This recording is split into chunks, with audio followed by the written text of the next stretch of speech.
દેવભૂમિ દ્વારકામાં આવેલા જામખંભાળિયા અને સલાયાના મુખ્ય માર્ગો પર ગંદકી ખદબદી ઉઠી છે।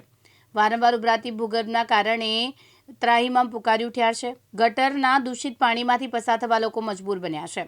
પાલિકા તંત્રની બેદરકારીના કારણે લોકો પરેશાન થઈ રહ્યા છે। શહેરના વિવિધ માર્ગો પર નદીઓ જેમ ગટરના ગંદા પાણી ફરી વળ્યા છે। શહેરના ઠેર ઠેર ગંદકીના કારણે રોગચાળો વકરવાની લોકોમાં દહેશત ફેલાઈ છે। પાલિકા તંત્ર દ્વારા સલાયામાં સફાઈ અંગે નક્કર કામગીરી કરવામાં આવે તેવી માંગ છે।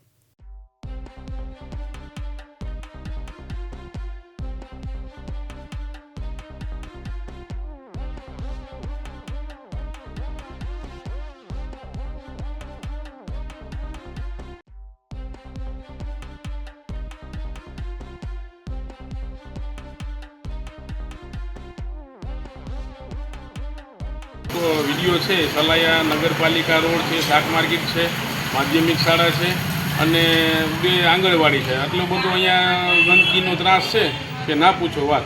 રોજ અને ખાડાએ ભૂગર્ભના આટલા બધા ઊંડા થઈ ગયા છે કે કોઈ જાન જીવ જવાની શક્યતા, આટલી પોઝિશન ખરાબ છે। ઘણી બધી રજૂઆત કરેલા છતાંય આમાં કંઈ ફેરફાર થતો નથી। જયસુખ મોદી, દિવ્યાંગ ન્યૂઝ, જામખંભાળિયા, દેવભૂમિ દ્વારકા।